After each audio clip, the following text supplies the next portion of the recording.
Hey, welcome back, everybody, to the Unconnoisseur, where two brothers are going to have a conversation about life and the album of the week that's coming up. Last week, we finished up with the big 95, Michael Garrick and Tropo. And this week, I'm going to flip it over to Matt to tell you what we're talking about. This week we are on number 94, and his gentleman's name is Gregory Porter. Now, I have a confession to make, Drew, and I'll just make it known right here at the beginning of the show. I was not a big fan of vocal jazz when we started our journey. Vocal jazz was not high on my list to listen to. Uh, Stay tuned to find out if I'm going to change my mind or not. So, what's the week been like? What's your Well, week in music been? the weekend music has been extreme. Let's put it this way.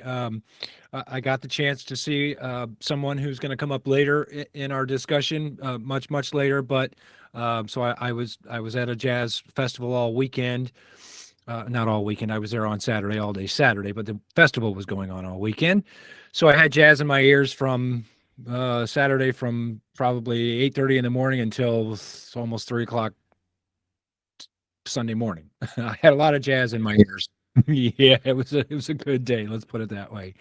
Um, Otherwise, when we finished recording last week, my water pump went out on my washing machine, so I had to Mm. deal with that. Come to find out that that wasn't the only thing wrong with the washing machine, and so I had to order some more parts, and so I just finished that project yesterday. Waiting to run a test load through the washing machine to make sure that it doesn't leak. Uh, it was an interesting week, let's put it that way. So let me go over for those of you that are just tuning in. This may be your first episode. The reason we're doing this is just simply because we kind of we were in a listening rut. Let's put it that way, and we wanted something new in our ears. We didn't know what to do, so we picked up Jazzwise magazine, and we got the top 100 albums that shook the world of jazz. And so that's what we're doing. Our journey together as brothers. And we, like Drew said, we started almost it's coming up onto our year anniversary here of starting, but we're just here to help you discover the interesting music of jazz. We're not going to push anything on you. We're not going to try to sell you anything. So if you know, stay tuned. We're not. That's not what we're about. We're just No. here discussing the music that we're coming to love to listen to. We are unconnoisseurs. If you want the ASUS 7 chord breakdown in measure 57, go check out another channel. This isn't it. But if you are brand new to jazz and you are looking for some artists to discover and help you on your journey, that's what we're here for. Pick up your own copy of Jazzwise magazine. Drew, we'll put the links in the video description. Thank you so much for doing that, by the way. When I was checking out last week's video and all those links came up, and that was awesome, Drew. Thank you for Yeah, doing that. it's a big deal, and I would preface it with this: not only are we new to listening to jazz music, when we decided to start recording this, we were new to this concept. So, what microphones and what cameras, what software to use, how are we supposed to do it? And there's free software out there like OBS Studios. Mhm. There's microphones out there from $29 to $1,500. There's expensive cameras, there's GoPros, there's you name it. And then there's the fact that, in all honesty, it's tough to put my big face on the camera screen and let everybody see it. I am a photographer of people, and so when I shoot, I'm on the back end of the camera. Actually, seeing my big face here right now has always been interesting. So we're new to the YouTube. So there's Yep, things that we're going to learn absolutely. as we go as well. So Oh, speaking about so microphones, yeah, let me jump in real quick. 'Cause I'm just gonna a short story here, but I was awoken today with the sound of my own voice blaring out of the bathroom.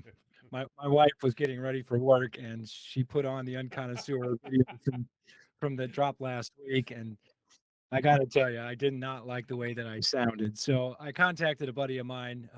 Thank you, Mr. Spooler, for allowing me to borrow your Shure mic for our recording today. We'll see how this recording turns out.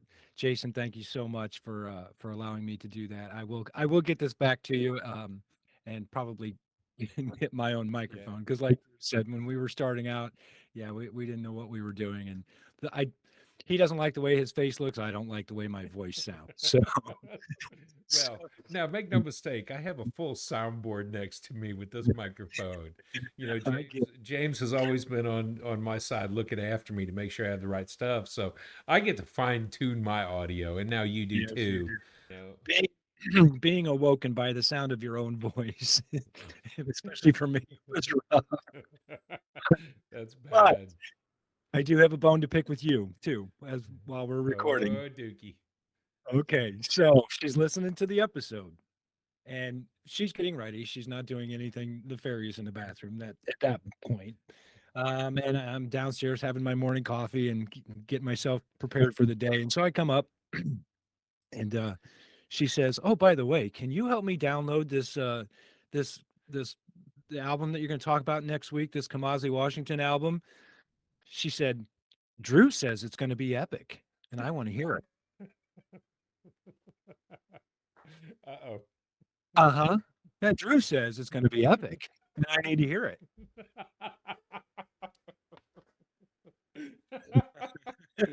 Oh, I'm sorry, I had to. I know you did. And if you haven't watched our episode on Kamasi Washington, please go back and watch Kamasi because we It talk is very. epic. It is very epic. His Hey, album hey, is listen, she's never going to take your advice. Just get over it. But she might take mine. she will take yours. Yeah, that's right. And you know what? It's about our journey more than anything, you and Oh me, yeah, for sure. But if we could even just bring one more person onto our yeah. journey with us, I feel like it's a success. You just never know, and I think this is the point to me. When you start to talk to people about jazz music and music in general, everybody tends to have some experience with music, whether it was marching band in what was it, the troop from one of Lily's teachers at school, DCI experience, marching band experience, or concert band. They piano. A lot of people have learned the piano, some violin. Music runs in people, and I think that that's a vibration that still remains with people today. So it always hits me how many people really are into the music, and whether they've played it, listened to it, learned it, studied it, appreciated it, or even Dad who just played the radio. But boy, he knew Mhm. what songs he liked to listen to. Yeah. So Yeah, yeah, absolutely. Well, that that segues into something I wanted to talk about, anyways. You and I watched an interview last week with Rick Beato and Brad Mulda, and Brad made the comment on the interview that he was a jazz snob from what 15. He was a jazz snob for a couple of years, which meant that any other music wasn't worth listening to. Now, of course, we're recording week number 94, but you and I are farther along in our journey. Would you say right now that you're a jazz snob? at album 53 or at 94. Let's say at album 53, where we're at. I'm getting there. Okay. What about you? Would Well, you call yourself, this has been a year of listening to music for us, and we're just talking about Porter now, but would you? at my core, no, I'm not a jazz snob. And it was funny because I think I mentioned this to my wife, the same interview, and I told her, and she didn't call me a jazz snob.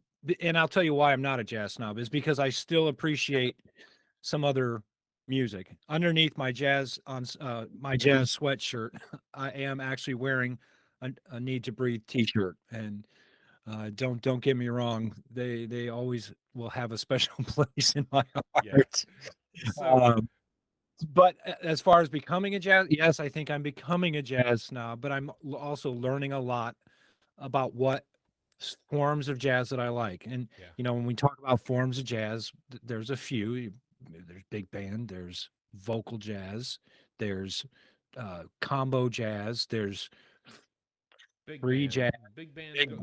avant-garde, free jazz, Uh, and Matt, I yeah, still think that next week I'll talk a little bit about those genres of jazz. awesome. Um, we brought up Shabaka's um, feeling of world jazz or Mhm. world music. So Yep. yeah, Yep. it's there's a jazz for everybody. There really Right. is. So, Matt, I want to answer this question because I brought out some props with me.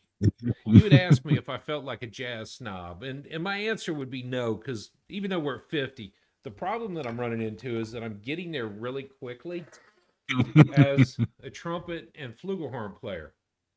I would have never thought that I needed two horns, but I don't have enough yet. I've been eyeballing a cornet too, somewhere in between, and playing the jazz music to me has started to really turn the page to be a jazz snob.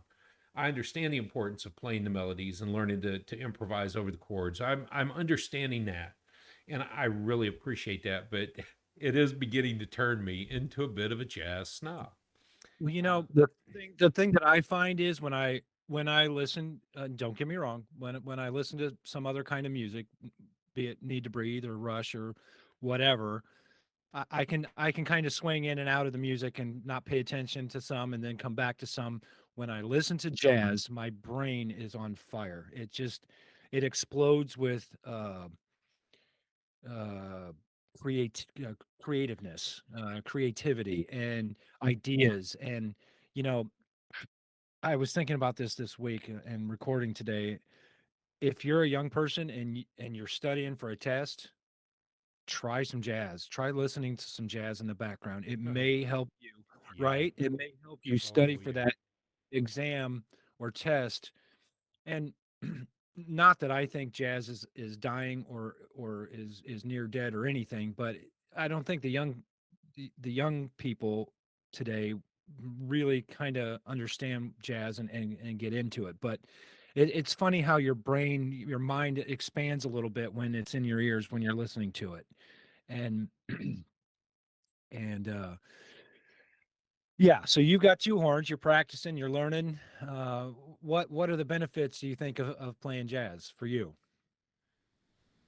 It's interesting because we just had this happen last night, and the instructor in our jazz ensemble asked when you're learning this new song, and it was Lullaby of Birdland, which I think was just a killer tune. Of course, we left, and I turned on the Clifford Brown and Sarah Vaughan version of it, which is just that's my thing right now. Clifford baby, but sassy as well. Anyways, Yeah. the instructor asked a student, "What else can you think about while you're learning this new tune?" And the kid, not thinking about it, smarted off with something else, but the rest of the room realized nothing. You drowned out everything in your world to learn this new tune because you're focused on what note's coming next. And Joe is a accomplished musician. We'll talk about him in the future, and he'll be on the channel, I hope. Mhm. Uh, but he plays his alto. Here's what we're going to do. And he plays the melody. Now you play it. Do what? And I look at him and go, "What key did you start on? What was the starting note?" And he tells me what the starting note was, except for alto's not a B flat instrument. So he gives it to you in concert, and you have to resort to, okay, that's this in a major key. So that's the starting note, and I can figure out from there it's a progression of root to eight and then back down. What else was I just got sidetracked thinking about it. I can't think about anything else at that moment. So to me, the jazz becomes one of those things when you're learning to play it that you focus so intently. And then when you get comfortable with it, you just sit in it and enjoy it and relax. And so listening to it like this week's album, your mind starts to fire. And so if you focus in on it for the one listen each week, you hear all the unique sounds that are coming. You've heard the trumpet, you've heard the sax, you've heard the voice, you pick it apart. And then when you're sitting doing homework or editing images or listening to last week's video, I can dump it on in the background and my mind just starts to sit in it and I can focus with intense focus on the project at hand. And so it starts to fire the synapses. I'm not a medical doctor or shrink anybody, but I can tell you, you're right. You get focused in, and Yeah, you get dialed in. Yeah. man, and Yeah. And I keep bringing it up. And this week's album is one of those. So, yeah, have we even introduced the album yet? We did at the Let's very beginning, but why don't you go ahead and all right. drop it Yeah. for us, baby? Let me Because let me I let me know I know that you've been biting at the bit for this one. so excited this week. Guys, number 94 on the Jazzwise Top 100 albums that shook the world. Number 94 is Gregory Porter. The album is Water, which is actually his first release. He recorded it in 2009. It was released in 2010. The record label is Motéma, and which I've never heard of that label before, but Gregory, was his first release album, and it was nominated for a Grammy. And uh, being the freshman release, to have that Grammy nomination was huge for Mr. Porter. I'm going to call him Mr. Porter. I'm not sure I'm at the level Mr. where Porter. Gregory or Greg. I do not want to seem disrespectful to this artist. But yeah, the Grammy nominations. I'm looking. Each album that he has released, except for the latest 2023 Christmas album, has been nominated for a Grammy, and he's won 2 times. So he's a 6-time nominee and a 2-time winner of Grammys. So the album is Water. It can be found on iTunes Music and Google Music. So it is easy to find it, and the rest of his collection is also on those as well. So once you listen to Water, feel free to continue on to his work and see what the rest of his work is like. I can honestly say that the freshman album is is very good vocally and jazz wise. Jazz, yeah, jazz wise. Get it? Um, Jazzwise. yeah. Some of the other albums, the Nat King Cole and Me, which was released in 2017, is just more standard, just standard stuff. And and the Christmas Wish album, oh come on, Oh, uh, yeah. Right? come on, come on. Well, okay. We talked about Christmas before when we were talking about doing our top 5 Christmas album, how difficult that was. Uh-huh. What was it like waiting for his album to come out so we could listen to it then? Yeah, because we did, didn't we? We waited for it to come out to do our top 5 list. And then it did. And Hmm. I remember trying to stay strict on this. It was going to be Christmas Eve. Don't listen Uh-huh. to it until then. That's right. What was it like when you finally got to listen to it? I know this is off topic from the album Water, but come on, man. Come on. You need to get out all the biscuits. You need to get out all the bread. You need to get out all the pancakes because his voice is butter. That's what that's what we're laughing at. His voice is just so silky smooth and Uh, butter. Butter. And if I could sop it up with a biscuit and put it in my mouth, I I would. would, right? Yeah. Uh-huh. You and I don't know if it was the season or what, but both of us on our Christmas challenge gave. I mean, he was number Yeah, one yeah. for Christmas listening with that album, and yeah, it's a little bit off topic about the album, but it's well worth. Oh, I don't know if I'll every listen to it time. in July, but I might But I might. just to hear Gregory saying Christmas.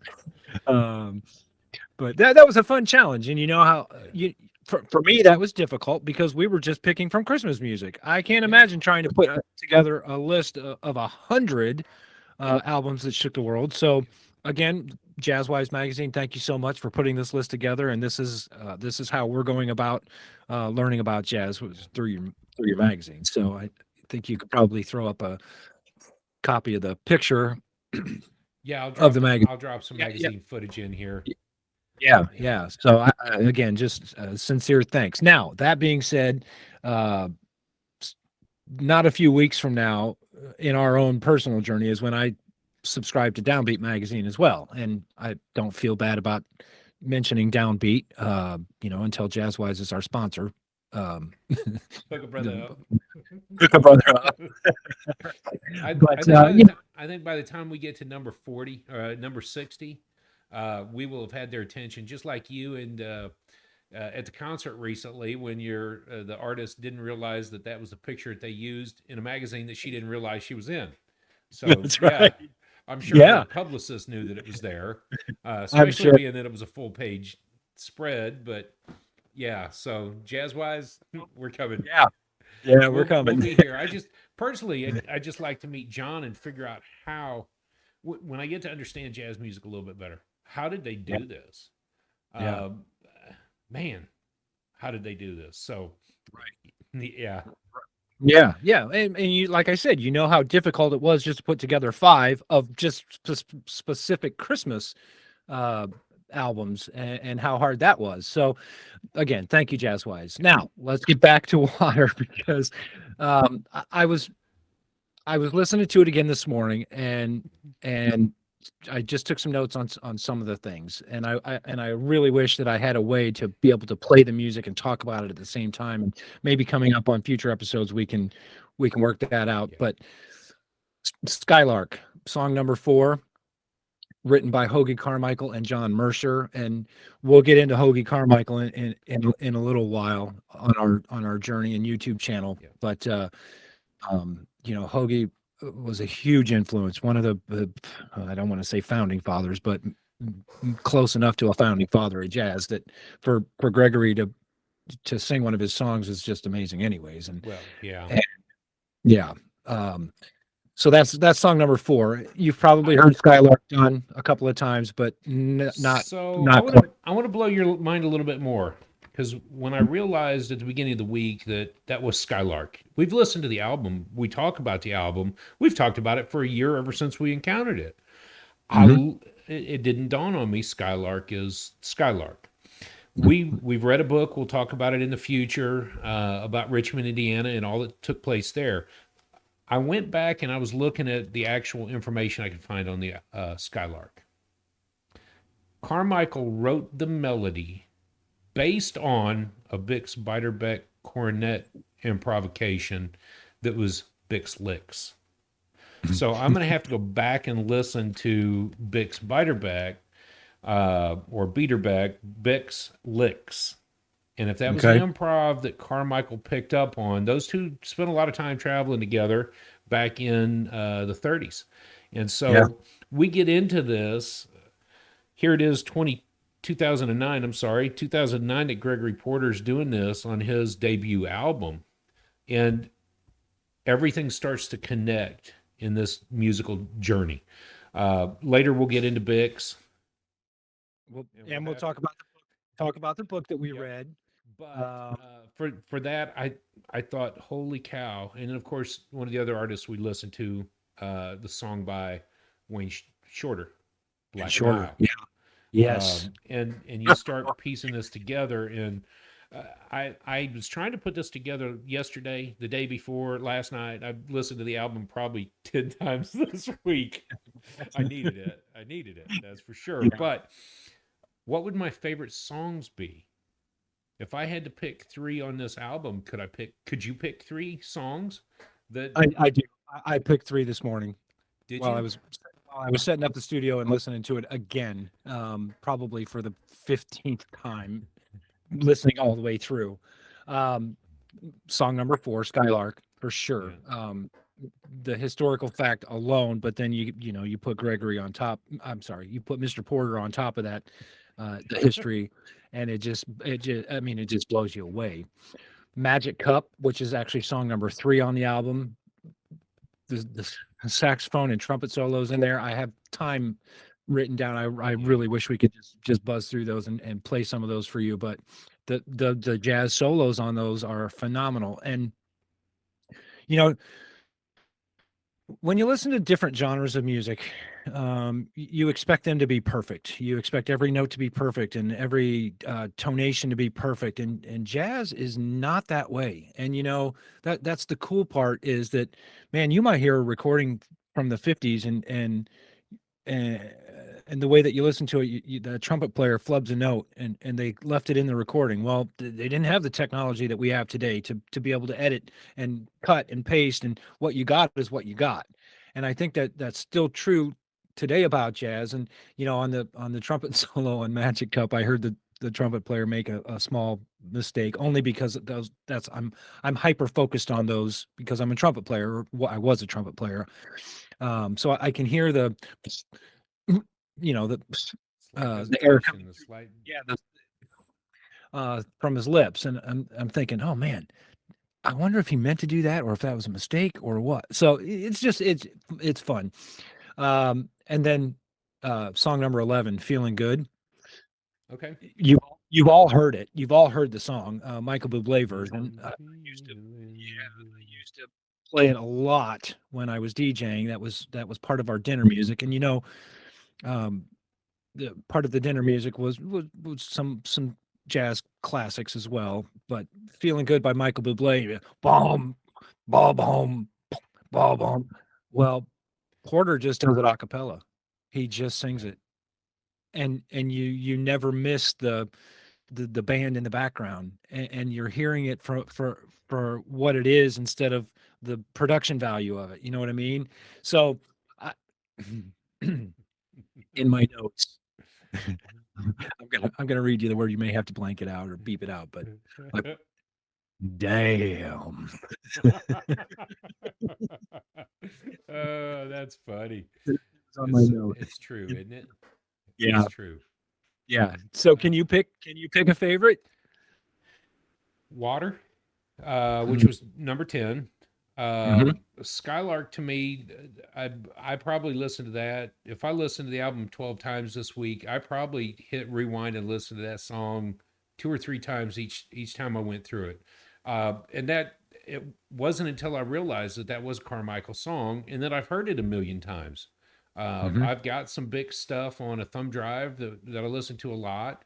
And those albums, well, Carmichael, Bix, a couple of the others back then, Louis Armstrong, for example, those albums came out with two tracks per side. And so Yeah. you get a record, 78, with four songs on it, and that might be your record. So a lot of these songs got duplicated year after year after year by different artists, or they were relabeled when EP and LPs come out and then remastered digitally, if those things existed. But um, so that to me was it. But 1960, what? Number 7. Mhm. Just, yeah, one of those bleep words. Just freaking what? Yeah. Uh, I so much about the history of music that is used for some of the social call outs to stand and to fight for, to be aware of, to be. Um, there's a lot that happens in the world around us, and a lot of people may or may not be aware of that. So, the history of that song, where it comes from, and what took place in Detroit, there's so many other historical events throughout the years that musicians talk about. Uh, and they may not necessarily have well, they have an opinion on it. I know that they do, which is why they cut the song to begin with. But they're not going to straight tell you. You're going to have to figure it out from the song. Nina Simone does one about uh, what is it, Alabama? God damn. And so you start to hear some of the voicing and the vocalizing. But 1960, what was a man? I would pump my fist in the air and just say Yeah. power, because it's something that hit me, cut me deep, as deep as jazz goes in the history of American music, the beginning of it, the roots of it. Um, any song that addresses that political issue, that are we paying attention, are we not paying attention, those things become a big deal, and that to me hit really hard. Now the other reason that it hit really hard is the trumpet. I heard for the first time probably 2 days ago just the trumpet release. And when I heard that trumpet going, I went to Wikipedia, I went to a couple other places, and I couldn't figure out who the trumpet player was. Now it's in the magazine. It Yeah. clearly says that. But I had to, it was weird because I had to dig. I had to find the record cover. I had to dig into it. Curtis Taylor. There were two trumpet players on the album. Curtis Taylor was one of them. The other was Melvin Vines. Hmm. Actually, does it say that there are three of them? I have a note. There's Nope. three. No, no, Uh, just two but in the Curtis magazine. Taylor showed on that, and I rabbit hole began. I'm going to find out who Curtis Taylor was as a trumpet Yeah, player. Oh yeah. yeah, Um, yes. we've talked about Lee Morgan and Freddie Hubbard. We'll talk about Fats Navarro, and there's so many other greats. Clifford Brown and Roy Hargrove, to me, my two faves there. Yeah. I'm sure we'll get to those in time, but on Gregory Porter's album, Curtis Taylor, I think that trumpet in 1960 what just blew me away. So those would be my picks on the album if I really had to. But how about I just say yes to Yes. all of them? Yes. Yes. That's I would kind of just that. the other thing that I don't see on Wikipedia is a track listing here, but on YouTube Music, they have a remix of 1960 What at the end of it. So track number 12 is a Huh. remix. Um, Okay. I wanted to find that so I could. It was done by.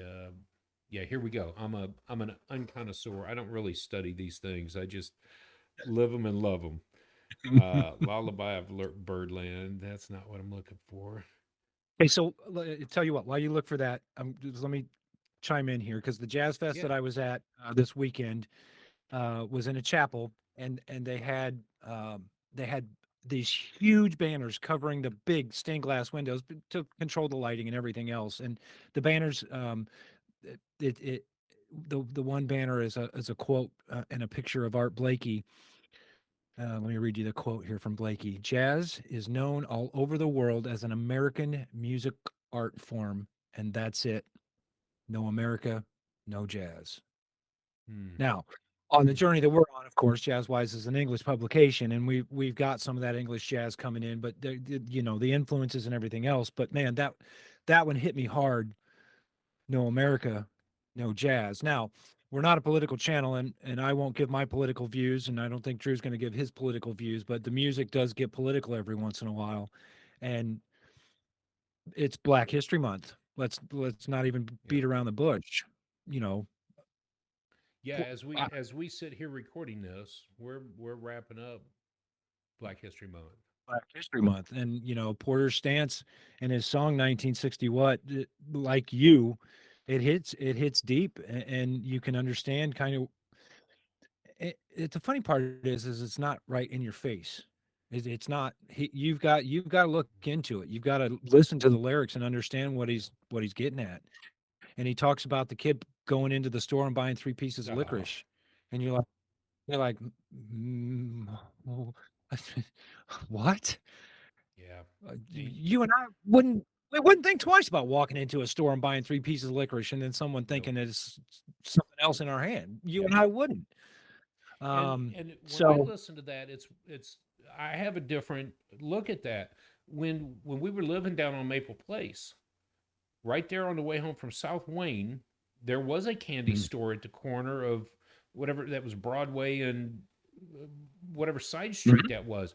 We would go in after school. yep. Mom and dad turned the radio off real quick. We might have lunch money, or we might have gotten newspaper money. We got nickels and dimes, and we'd go in and buy those the little licorice pipes. We'd buy Now and those little later. candies Yeah. now and later, Yeah. and when you're walking out of, we would never think about that. No. And Mm-mm. in 1960, you did, and you did because of the color of your skin. Because of the color of your skin. That's right. So my yeah, that song just ripped a hole in my heart because it is a historical thing that I have. We all have to be mindful. Red or yellow, Yeah. black and white.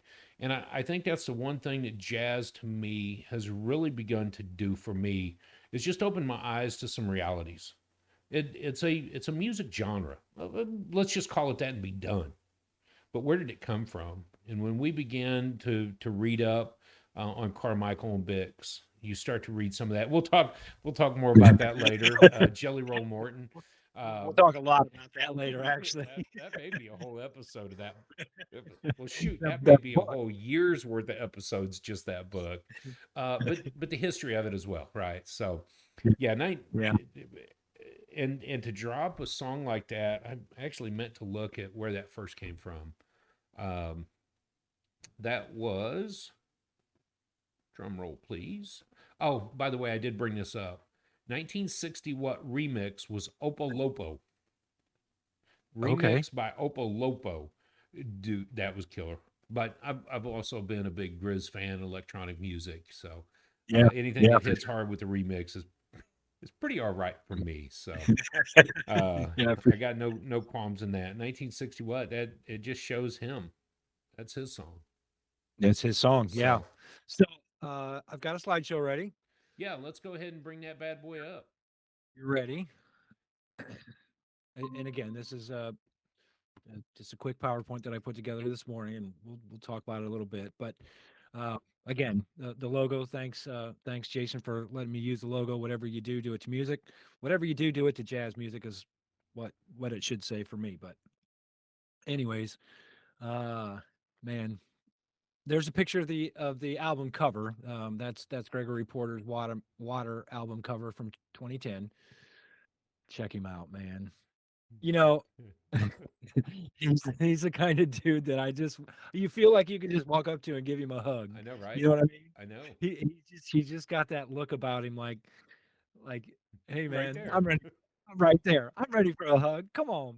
Yeah, and oh man, I just have so much respect for this artist, for this Yeah. individual. And at the beginning of the show, I think I said I wasn't a huge vocal jazz fan, but Mr. Porter Gregory, you're changing my mind, brother.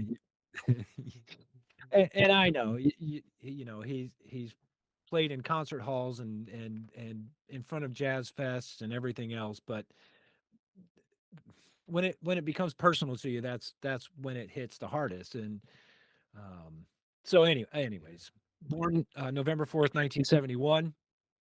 His mother was his number one influence. And um just reading through the quotes and the interviews that I watched this morning, mom was a minister. She was a pastor. And I found that brother from another mother because our father and his background. So you kind of get a sense of where he's coming from.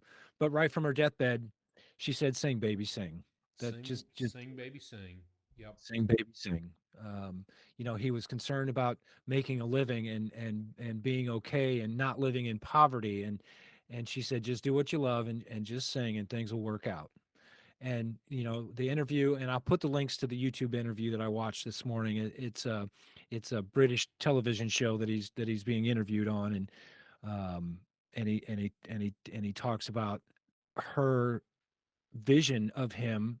And she said, one day you're going to be musical royalty. You're going to be singing for royalty. And sure enough, the Royal Albert Hall, his performance in the Royal Albert Hall, and his sense of, my gosh, my mom told me that I would be here. So the influence of his mother, for sure. His first album, 2010, Water, that's the one we're gushing on. The genre, Gushing. we are. I'm gushing on it. I don't care. But it's the genre in on the Wikipedia page is listed as jazz, blues, soul, and gospel. And I think he stays pretty much in those four areas of his genre. Yeah. 5-time Grammy nominated artist and 2-time winner. That's no small feat. But No. considering all of the artists that are out there, and when you're even nominated for a Grammy, man, can you imagine the feeling? Like, man, they think my work is good enough to even be nominated, and then to win that Grammy. He talks about that a little bit in the interviews too, and I'll make Yeah. sure that. I look forward to seeing that. I'm not sure how I missed that one. Yeah. And again, it was a 7 minutes this morning that I just watched. And he talks a lot about it. But anyways, he's got his own website, gregoryporter.com. I'll make sure we have the links in the YouTube video and on the unconnoisseur.com website. One of his signatures, though, is the hat that he wears, and it covers his whole face, including his chin and his ears. The reason this is interesting to me is because I had to look it up, and I wondered Right. why he did it. Well, he's not afraid to tell you that he has surgery on his skin, and he has scars that he's embarrassed of. And it just made him cover up his scars. And so now he says it's kind of a signature for him. So he's just going to continue to do it, even though he's not as embarrassed about it. The quote, the quote that I read this morning. It is what it is what he says about the hat and the face Yeah, covering.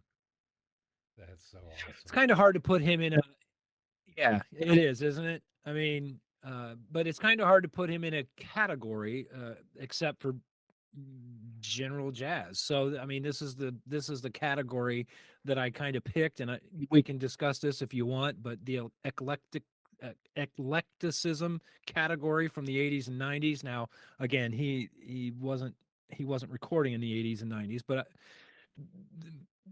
where else do you put him? I mean, you have vocal jazz, gospel, blues. Um, Yeah. Well, I don't know how else to categorize him, but go ahead. You and no, I you was have going to a say that might be one of the best. Just dropping him into that. I think jazz is straight up for it though. Vocal jazz and drop it. I struggle with this, Matt. It's interesting. I'm gonna wrestle with it for the rest of my life. We like to categorize things so that we can better explain the who, what, when, where, why, and how. So labeling things in a particular way is a big deal. We love it. We yeah, need to do it to understand. Sometimes, just like he said, it is what it is. And this might be vocal jazz. To me, it's just straight jazz. just straight Gregory jazz. Porter's album Water was just straight up. It was butter. I mean, get ready for it. It is. Well, hopefully you've already listened to it. I guess that's the other part of that, right? Is that Right. Yeah, we told them about this album last week on yeah, last week's show they should have to already promote. listened. Yeah, I'm gonna go ahead and go all teacher on everybody. Y'all should have listened to this already, so you know what we're saying. It is buttery smooth. There It ain't is no butter. doubt. So where would y'all drop a comment? What would you call this as jazz? Now we get it. 94. What is it? Just call it jazz. This is a jazz magazine. We're going to call it jazz, and in time you may come back to this and go, oh yeah, it's a lot more than jazz. Or for y'all that are really into jazz, the true jazz snobs that are out there, drop a comment. If there's something that we missed as far as genre terming, but eclecticism, man, it's Yeah. jazz is jazz, baby. If I have to explain it, you don't understand it. So it was jazz. Oh, for It sure. was jazz. Yeah. Yeah. And, again, I'll say it again. I'm not a huge fan of vocal jazz. And Delaney, I got to give props to my daughter Delaney because Yeah. she reminded me that that vocal jazz, the voice is their instrument. And Delaney, ever since you said that to me, my opinion is changing. And thank you for allowing me to look at it a different way, showing me a different way to look at it. The voice is their instrument, and you hear a screaming trumpet, you know that it's a trumpet. You hear a really kicking, trombone solo, it's a trombone. You hear a saxophone solo, it's a sax. You hear a voice, you think, oh, it's just like every other kind of music that you listen to, but it's not. I mean, that's their instrument. And Yeah. Gregory, Mr. Porter, you Mr. play Porter. it you play Yeah. it well. Yep. And it's interesting, Matt. I think about it from the playing side of things now as well, and that's kind of what's changed my jazz journey a little bit as well. At the Texas Jazz and Blues camps that are held every year, it's choir. They have an hour dedicated every day for choir, and at the end of the week on Friday, there will be two or three songs done by choir, and they talk about your voice is the first instrument you ever learn to play. And Yep. I strongly believe in that. I appreciate that. But when you're sitting on a jazz ensemble on Sunday nights and the instructor says, good, we're going to sing this. So pull up the lyrics. It's Lullaby of Birdland. And you're thinking, I'm going to what? I'm barely learning how to play a trumpet. You ain't ready for me to sing. But when we do that, you start to understand that voice, the vocal part of it, also teaches you how to play your instrument.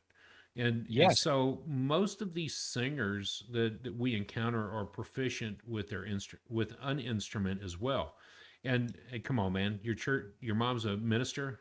I bet you spent You're some time in front of a piano.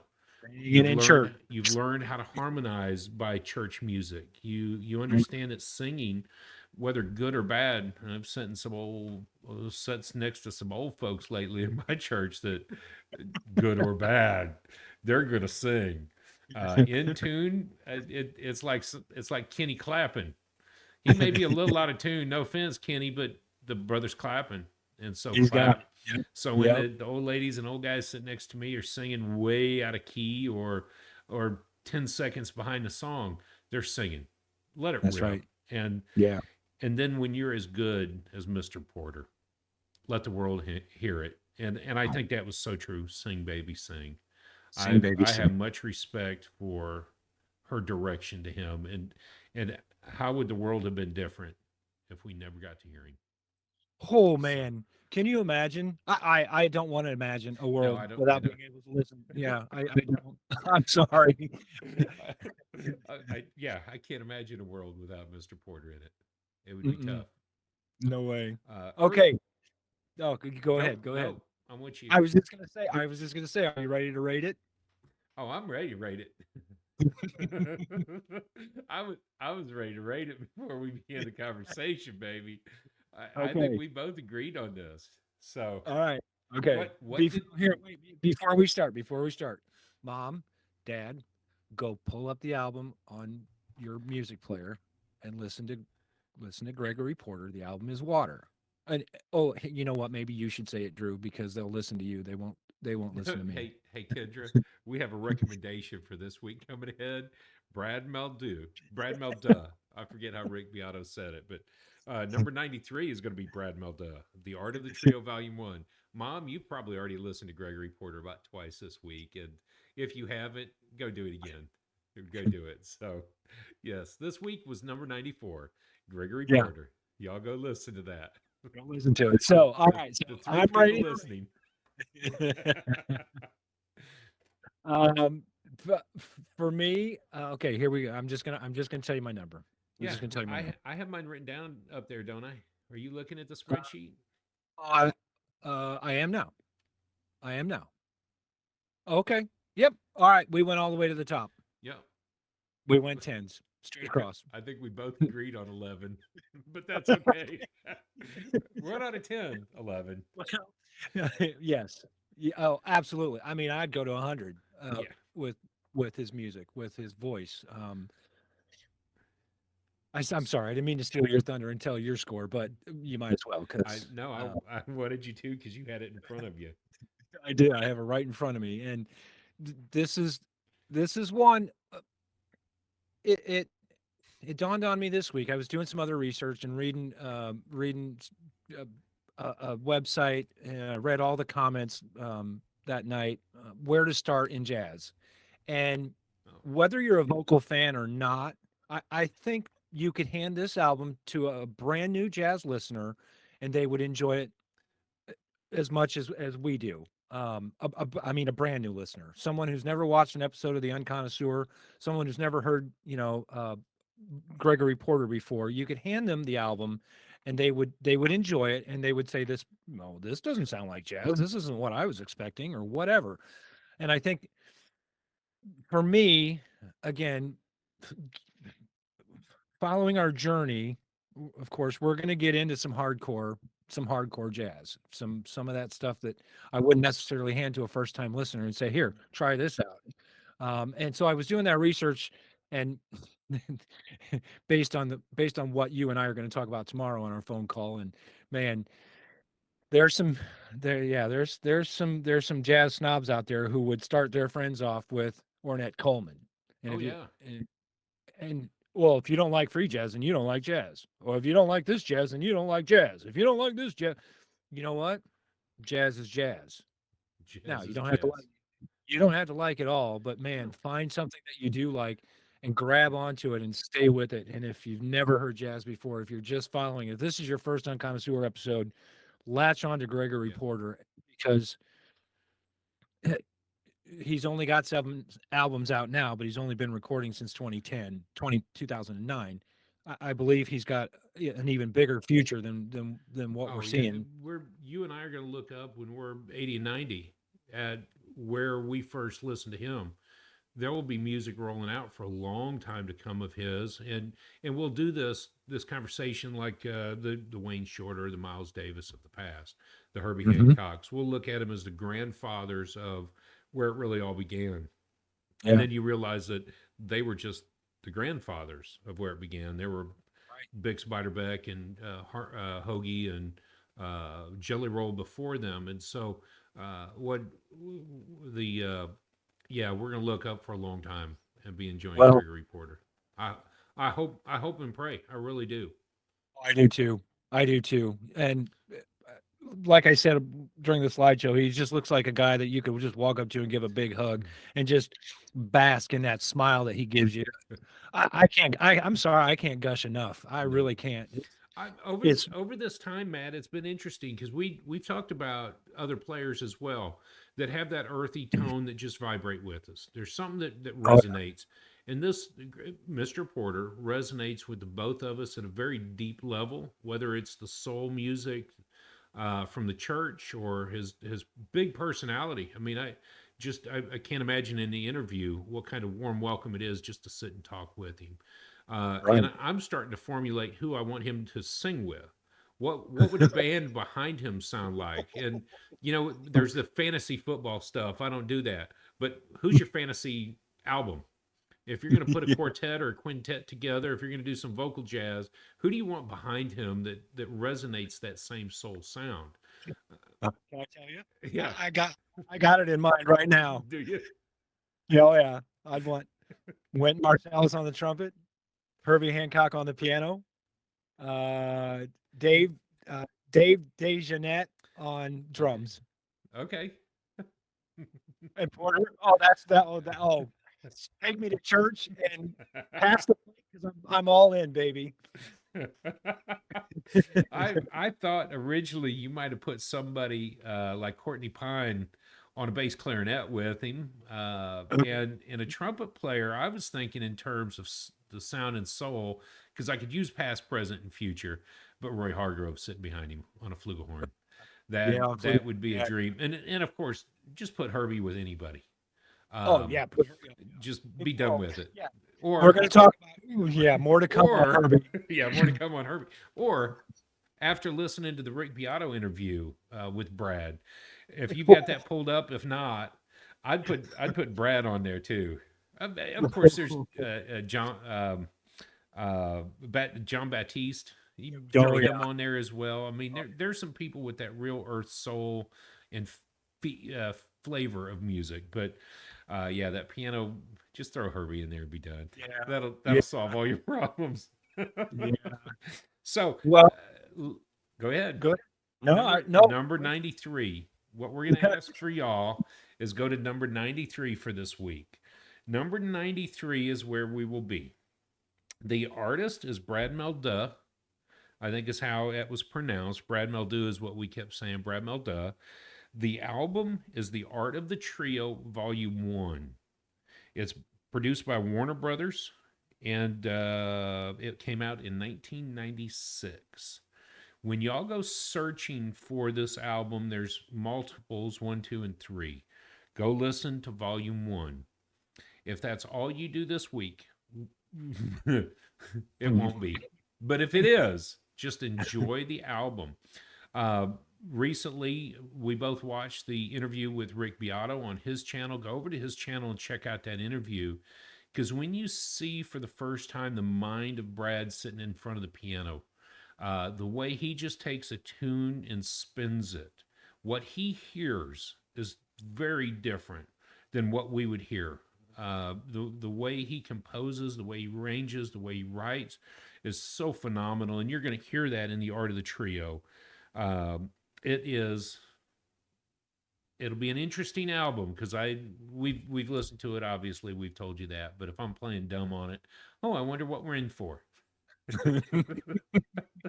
Well, Yeah, I knew what we were in for because I have been well, and I'll make sure I have the CD next week when we talk about it. But I've had at least one of Brad Meldaux's CDs called Largo, and for some reason it just didn't resonate with me in the beginning. I mean, several decades ago when it came out. But then going back and listening to, well, and the journey that we're on, of course, and the rabbit holes that we go down, we hope that you find your own rabbit hole with Mr. Melda or Brad. I'm going to call him Brad Yeah. because I don't know if Melda or Maldu or whatever, but rabbit hole with Brad. Don't be afraid to rabbit hole with Brad because you're going to find you're going to find some stuff that's going to blow you away. And I will promise you that. If Art of the Trio Volume 1 does not blow you away, he's got plenty of other stuff to listen to that will absolutely blow your mind. You know, Matt, I forgot about that. Next week's conversation, we may have to do a sub video on the rabbit hole that we went into. Oh, I'm progressive rock, baby. I just leave it right there. Progressive rock. Uh-huh. Yeah, that again, that could be a whole nother discussion. And hey, Brad, if you want to come on the channel with us this and talk about. Trust me, I don't have a full blown studio with a grand piano for you to sit at, but we could zoom in with you. Yeah, for sure. Yeah. So next week's album, Art of the Trio Volume 1. If you get a chance to watch the Rick Beato, the interview with Brad, please do that. Yeah. So we can talk about it next week. You can understand kind of where we're coming from, where he's coming from. But yeah, oh, I can't. I'm super excited right now to talk next week about Brad Meldo. Duh. We'll resolve it by then, I'm sure. I'll listen to Rick Beato's video a few more times as he introduces him so I can pronounce it right. So yeah, number 93 is coming up next week. You know, I just realized if you haven't gotten a copy of your Jazzwise, please get your copy so you can follow along. Remember that we are, even though we talk ahead, we're not looking ahead. Drew and I do not know what's coming up in the next week of our own journey. So we're asking you to do the same thing. Stay with us. Don't go ahead. I'm not going to say it's going to ruin your journey, but you might see something that you breeze over, that you say, oh, I don't want to listen to that, or oh, that the artwork doesn't look good. I wouldn't enjoy that. Yeah. Trust me. Just trust me on that. Just don't go ahead. Anyway. Marathon versus sprint. Take your time. Enjoy it. And again, for me, going from 100 to 1, it reminds me every week as a new album comes out that there are things that I don't know. And I don't want to be the smartest guy about jazz. I may get there by the time I'm dying of old age. I may know a thing or two about a thing or two, but the reality is, number 100 to 1, there's a reason why they're ranked this way. There may be some variables, there may be some changes, but going along through this, it's kind of like building. You got to start with a good foundation before you go on. Now, unfortunately, we're building the most mega skyscraper ever from 100 to 1, and we're going to forget about all the small buildings that have built up around it. I really will be focusing on both YouTube shorts for the channel and some Instagram stuff on local current music.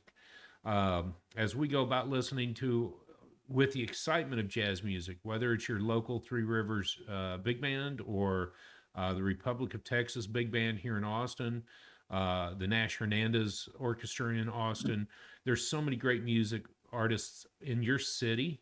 Go find them and let us know where you're at, what you're listening to. Oh man, I would love that for the comments to start rolling in saying, oh, hey, I'm in, Albuquerque, New Mexico, and we got this great jazz club. That way, in case I'm ever in Albuquerque, New Mexico, I know where to go. Please comment on the video. Tell us what you like. Tell us what you don't like. And if you're a fan of Gregory and you want to gush on him some more, leave a comment, please. Because man, and if you don't like Gregory, I can't imagine anybody down below. Yeah, this is about your opinions and mine as well. Yours can be wrong about Gregory Porter, but you can still have one. So you can find us, email us at theunconnoisseur@gmail.com. The website is theunconnoisseur.com. You check out more discussion. I'll make sure to have all the links for the clips that we're talking about. I'm on TikTok at the Unconnoisseur. So if you want to follow me on TikTok, and I do, yeah, I'm kind of all over the place on TikTok. I'm talking about what we're recording today. Of course, you're not going to see it for the next 4 weeks, but How long have you we're been going to doing work TikTok? about 3 weeks. Yeah, I mean, Does anybody ever start stuff like this and become a professional overnight? So it's we can be not my all over the goal. place today. Yep. It's not my goal to become a professional TikToker or YouTuber or anything else, but it is my goal to bring one person at least to jazz. Yep. And if I can bring one person to jazz, I would be so happy. Um, I really would. So yeah, look for us there. The Unconnoisseur is not easy to spell. Maybe Drew, you could type it out for us here on the screen. The Unconnoisseur. And all the links are going to be in the comments. I'll drop that into Yep. the description. So you'll see the website. You'll see Gregory Porter's link. You'll see link to Jazzwise magazine, and some other links will follow as well below that as they come up. But UNCONNOISUER, the Unconnoisseur. I feel Not like easy a to goober. it's not easy to spell, and but again, it just goes back to our core. Our core. Yeah. We're not experts on the subject. We hope you like the discussion. We hope you like learning about jazz and following us on our journey, because that's what it is for us more than anything. It's a journey between he and I, listening to jazz. So we hope that you all have a great week. Catch us next week when we talk about Brad Meldu. Oh. Brad Melda. Number 93, Brad Melda, Art of the Trio, Volume 1, and 2 and 3, and all the others. Cheers, guys. Cheers. Thanks a lot.